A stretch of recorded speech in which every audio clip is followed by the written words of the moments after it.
nosso Deus para adorá-lo. Nessa noite, nós somos felizados e privilegiados porque já sentimos a presença de Deus aqui nesse lugar. Quero convidar os amados a que permitam tempo para abrir as nossas Bíblias no livro 2 Samuel, capítulo de número 14. Livro de 2 Samuel, capítulo de número 14.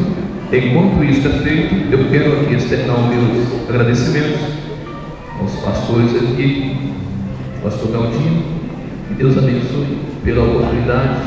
Os dois Galdinho, vocês têm mais de dois, né?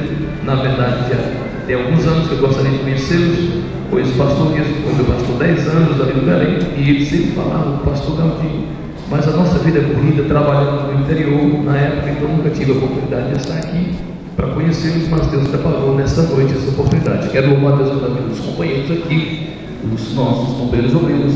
Quero parabenizar os jovens, a mocidade em geral, especialmente também o nosso companheiro Claudinei, juntamente com sua esposa aqui, nos foram a ponte usada por Deus para que pudéssemos chegarmos até aqui.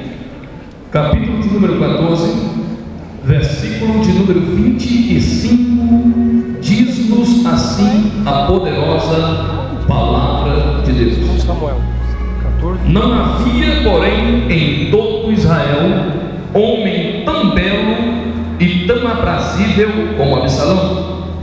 Desde a planta do pé até a cabeça não havia nele defeito algum, e quando tosqueava a sua cabeça, acontecia que no fim de cada ano a tosqueava, porquanto muito lhe pesava, e por isso a tosqueava.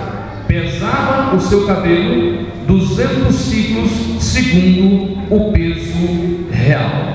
Amém, queridos?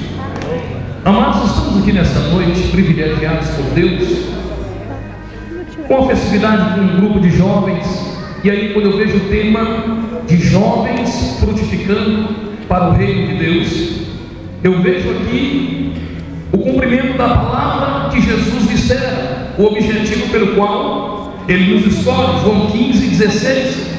Ele diz que não fomos nós que o escolhemos, mas Ele foi quem nos escolhera. E Ele apresenta então o objetivo.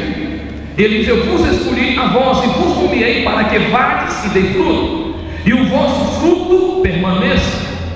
E é interessante no texto que ora acabamos de ler, uma história que às vezes nós pulamos, não queremos às vezes comentar esse tipo de história, mas é interessante que a Bíblia Sagrada ela não faz rodeio quando se trata das mazelas dos homens que tornaram-se referencial para a igreja atual.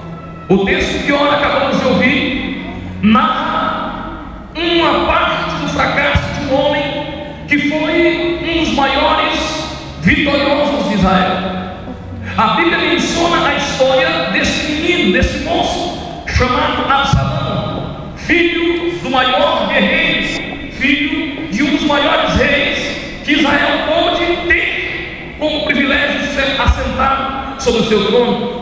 E eu quero aqui nesta noite falar subordinado ao Espírito Santo, subordinado ao tempo e subordinado ao seguinte tema: um fruto perdido entre a terra e os céus. Um fruto perdido entre a terra e os céus. Porque, queridos, é interessante observar que Davi, ele começa a desenvolver a sua vida, e é interessante lembrar que Davi era um excelente guerreiro, Davi era um excelente rei, Davi era um excelente marido, um excelente estrategista, mas Davi era um péssimo pai. Ele tinha habilidades com muitas coisas, mas Davi não tinha habilidade paternal. Davi, ele deixou a desejar em alguns aspectos da sua vida, assim como nós o deixamos, mas muito especialmente na sua vida paternal, Davi deixa a desejar. E é interessante lembrar que quando Davi está ocupado demais com o rei, ocupado demais com as suas conquistas pessoais, ocupado demais com aquilo que girava em torno de um objetivo generalizado e político da nação, ele esquece do bem mais precioso que Deus lhe havia confiado, justamente a sua família. Davi está vivenciando um momento de grande glória, mas a Bíblia diz que o problema começa a rondar a sua família. Eu quero poupar-nos aqui de pormenorizar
Irmão, tempo não resolve problema.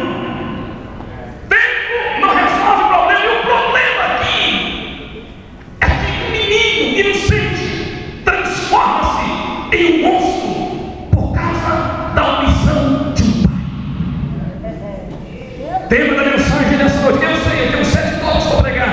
Eu posso parar pelo menos um segundo, posso não concluir, mas quero que nesses pelo menos 2 tópicos que eu vou falar, eu entendo que o Espírito de Deus vai trazer aqui à tona a tua mente e vai começar a falar com você e te mostrar onde há necessidade de conserto, onde há necessidade de socorro. Deus nos trouxe aqui para nos fazer entender que nos momentos mais cruéis de nossas vidas, alguém pode nos mostrar a reação a nosso favor, mas Ele, como majestade divina, assiste a minha vida, a tua vida. Ele diz: filho, eu estou vendo o tempo, eu não te esqueci, eu não estou te abandonando, eu sei a hora certa de agir e vou me ajudar em tempo oportuno. Bendito seja o nome do Senhor. Aleluia.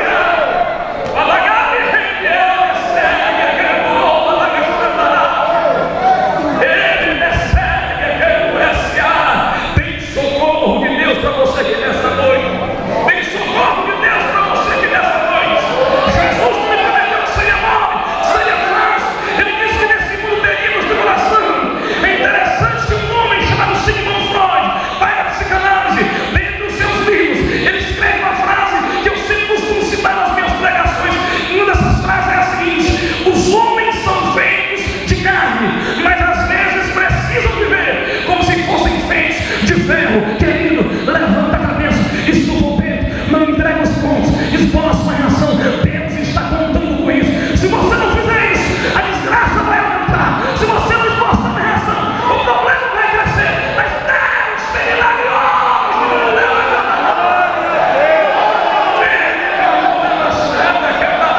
2 anos se passam. Segundo Samuel 13:21, 2 anos se passaram. Absalão guardando uma resposta. Davi não faz nada. E quando isso, porque veja, a irmã de Absalão havia sido violada. Tamar estava numa depressão profunda, porque o próprio irmão fez isso. Absalão para de conversar com o seu irmão Amnon. E depois de 2 anos que o pai não esboça nenhuma atitude, porque a omissão de Davi agora começa a brotar, a produzir dentro da família um pior monstro do contexto israelita, familiarmente falando. Sim, senhores, porque Absalão projeta uma festa. Na verdade, o objetivo não era festejar nada. Na verdade, o objetivo primário, secundário, terciário, quaternário e por aí vai era simplesmente matar Amnon. E ele, nessa festa, depois de 2 anos, consegue vingar a sua irmã Tamar. E quando ele tira a vida de Amnon, Davi começa a chorar. E aqui é interessante porque Absalão foge para Jesus, na esperança de que o seu pai não alcance a matar. Absalão espera 2 anos, Davi não faz nada. Ele faz uma festa, mata o seu irmão Amnon e foge para Jesus. E lá ele fica mais 3 anos, portanto 5 anos. Davi não esboça nenhuma reação, irmão. No final dos 3 anos, diz o texto do texto de 13:27, que Davi estava com saudade de Absalão, mas ele reprime os seus sentimentos paternal para não dar o braço a você, sem ter noção de que ele estava perdendo um filho e transformando um revoltado em um rebelado. Meu irmão, quero dizer nessa noite: não dê só o braço a você, não. Dê o braço, dê a perna, dê a mão, dê a coluna. Jesus nos chamou para perder em alguns momentos, para depois ganhar lá na frente. O que isso significa, meu amigo? Significa que eu tenho que descer do meu pedestal de pastorzão, tenho que descer do meu pedestal de pai, de super pai, de super mãe, sabe? E em alguns momentos ter cumplicidade com meu filho e sair vivenciar alguns momentos e abrir para que ele entenda que ele não tem, na verdade, um pastor na igreja, um pastor em casa, uma regente na igreja, uma regente em casa, mas em casa, além de um pai e de uma mãe, ele tem um amigo, uma amiga. Bendito seja o nome do Senhor. Ora nessa noite, como é que está o seu Absalão? O problema principal, fundamental, a espinha dorsal desse problema era Absalão não aceitava a perda de Tamar. Ele não aceitava. E o pai não esboçou nada. Terceiro ponto aqui, irmão. É interessante que o silêncio de alguém bom. Veja bem. Terceiro ponto. O silêncio de alguém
O psicólogo, o psicanalista, chamado Jesus de Nazaré, adentra no tempo de Santa Ana nesta noite e traz socorro para a família aqui.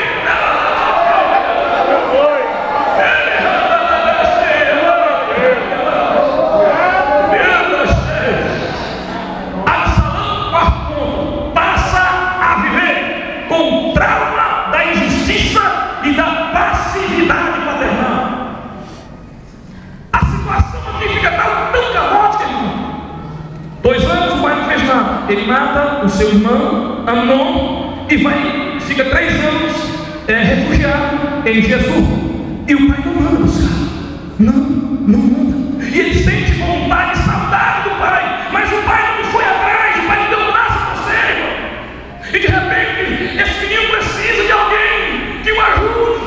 O texto diz que mesmo depois dos 3 anos, Davi sente saudade, mas não vai atrás. E agora Joabe tem que entrar para interceder, para que Absalão volte para Jerusalém. E depois da intercessão de Joabe, Davi então dá ordem: olha, manda trazer Absalão para cá. 3 anos lá como desterrado, 5 anos aguardando a solução, uma tratativa para resolver o problema. Davi não faz nada. E depois que então Joabe entra e intercede, é dada a ordem. Absalão sai então da terra onde ele estava refugiado e retorna para Jerusalém. E quando ele retorna para Jerusalém, a Bíblia diz que ele fica 2 anos morando perto do palácio, mas não viu a cara do rei. Quando isso começa a acontecer, pastor Galdino, Absalão agora fala: ah, que é assim, vou casar. Ele casa e ele tem 3 filhos, 3 meninos.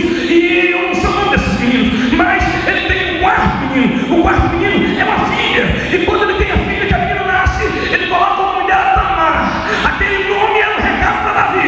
Absalão estava querendo dizer o seguinte: olha aqui, pai, o senhor teve a sua Tamar e não soube cuidar, mas eu agora tenho a minha Tamar. Eu quero ver quem é que toca na minha Tamar. Meu irmão, Tamar nesse contexto bíblico representa valores que Deus lhe entregou. Segue por eles, segue por eles, segue por eles, segue pela tua Tamar. Levante a sua mão comigo aqui nessa noite. Segue por tua Tamar. Se você não tem Tamar, receba a Tamar de Deus nessa noite. Aleluia. Venha santo de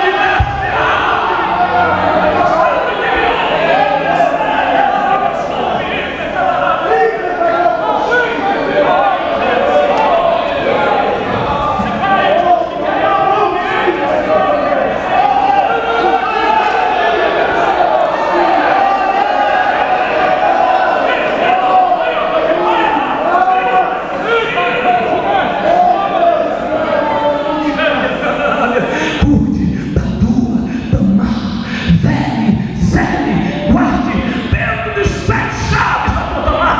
Sabe por quê, irmãos? Igreja, pastores, obreiros, amigos, quem de nós não temos problemas em casa? Será que só eu tenho problema em casa? Será que só eu tenho problema com meus filhos? Será que é tão difícil? Não, todos nós temos problema. Ainda disso, antes de amanhecer, hoje eu recebo um telefonema que meu filho estava vindo dos carros, onde houve uma batida na estrada do Campo Limpo e tinha sido levado para um socorro lá, Bandeirança, nem levou direito. Quero levantar para ir para a delegacia lá, não pude, levantei já para sair, para ir socorrer. E vai mexer com o hospital, uma coisa. Irmão, nós temos problemas. O que nos diferencia é como nós tratamos desses problemas. Sabe por quê? Porque Absalão queria somente relacionar-se com seu pai, nada mais. Absalão não queria o reino. Não, pastor Maurício, mas isso é altamente contraditório com o que ele faz no final. Não, aquilo foi uma consequência da omissão. Ele não queria o reino, ele queria simplesmente relacionar-se com o seu pai. Irmãos, o desejo